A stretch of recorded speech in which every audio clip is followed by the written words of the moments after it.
Welcome to PLZ Soccer's fixture preview of the SPFL. We've got the big one coming up this weekend, guys. Celtic versus Rangers, first time of the season. We look forward to these ones, Tams, don't we? Yeah, I think it's going to be a great game. I think both teams in good form, scoring a lot of goals. So first real test, I think, for Celtic. I think Rangers have had, a couple of tough games against PSV, but First real test for Celtic. Ruffy, both teams have had the opportunity to rest a lot of their key players. How key is that going to be getting into this one? Yeah, I think it's very noticeable now that both teams, if things aren't going particularly well, they don't hesitate throwing substitutes on. It could be any time in the game, and they've certainly all got quality sitting on the bench, so they've got match winners all over the place. So at Celtic Park, as we know, do we think Celtic are going to start the way they normally do, high press, intensity right from the get-go? Yeah, I think they will. They'll try and get a goal first 5, 10, 15 minutes, which is always crucial, particularly when you've got the whole home support behind you. So it's up to Rangers to obviously nullify that, but we'll just have to wait and see how it goes. Tam, how do you think Rangers will start this one off? I don't think they'll start it off in the same manner as they done Van Bronckhorst's first game, where they just sat in and Celtic blew them away in the first half. I think Rangers will come out and they'll try and get after Celtic as well. Right then, who has got the stronger squad and why? Tam, got you first. Celtic. I didn't think they did last season, but they've got incredible depth now. The signings they've made, they've got 2 players for every position. I think Rangers are maybe lights in a little bit, a couple of areas. So I think that Celtic, for me, have got the strongest squad now. Ruffy? Yeah, I think so, by far. I think they've got more match winners than Rangers, even on the park and off the park. Rangers rely on their big 2 or 3 players to really turn it on, but Celtic have got far more in abundance for me. Tam, just quickly, what's your prediction then? I know your outfit says who you think, but who are you going with? I'm going to go for 3-1 to Celtic. Right. That's my prediction. I think that Celtic win again comfortably. Any goal scorers you want to say? Kyogo, couple. He'll be the main man. Yep. Ruffy, what's yours? I've went 2-1 Celtic. I think Rangers will get a goal. I'm still not convinced with the Celtic defence. I think Rangers will get a couple of chances and they'll take one of them, but as I said, I think Celtic have too much firepower. There we go then. Right, moving on. Hibs and Kelly. Tam, Hibs are going to be managerless going into this one. Lee Johnson's going for surgery, as we know. Have you ever been in a team the manager's not been there? I wish a few of my managers were there, but no, I haven't actually. And that's obviously a blow for Hibs, but they've got good staff there. His assistants there will take care of the team. But a big game for Hibs on the back of a really poor result last week. Yep.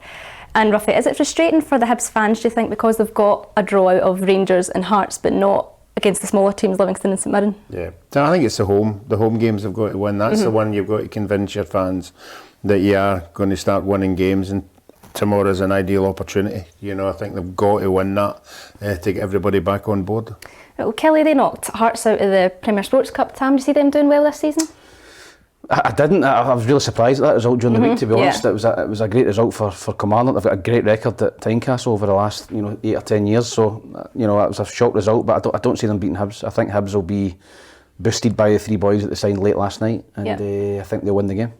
Right, speaking of Hearts, they're heading to Tony Macaroni to face Livingston. Hit by injury, Liam Boyce is going to be out. Is that a big blow for them? It is a huge blow. Yeah.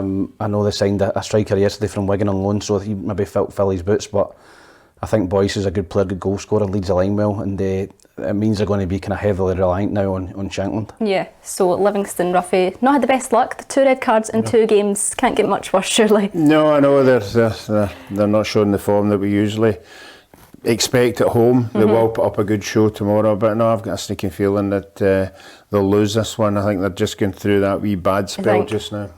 Right, Motherwell and Dundee United. What have you got for that one?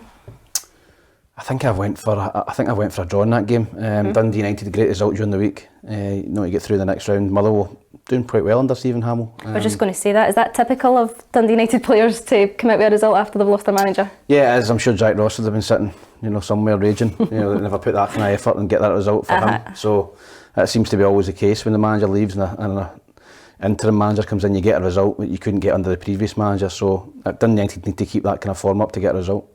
Right, Ross County and Aberdeen. Ruffy, Ross County 1 win in 5, but Malcolm Mackay seems to be happy with the performances. But when does it become more about getting points on the board? At home again, they're the same. They kind of keep going away from home and coming after the game and saying, "Oh, we played well, but we get beat. We played well, but we get beat." You've got to get your home supporters on board. I thought at 2-1 they thought there'd be a chance against Celtic in the midweek there, but obviously Celtic's firepower just went up the park. But I've got a sneaking feeling for Ross County tomorrow. I think I've went Ross County to win 2-1. Right, do you agree with that, Tim? Ross County will get it?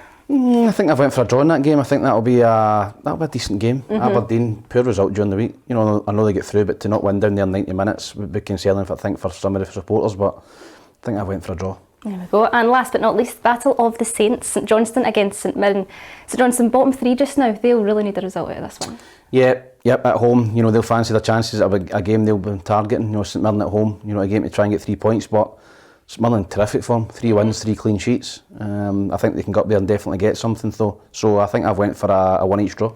Right, things are looking up for Stephen Robinson. Ruffy, what have you got in that game? I think I went for St Johnstone. I was impressed with St Johnstone last week against Hearts. I thought they put up a good show. I thought they deserved to get a draw at the game. The biggest problem is goal scorers, you know, so I know Tom's right, St Mirren are going well, but St Johnstone have got home advantage in this one. I think I've went 2-1.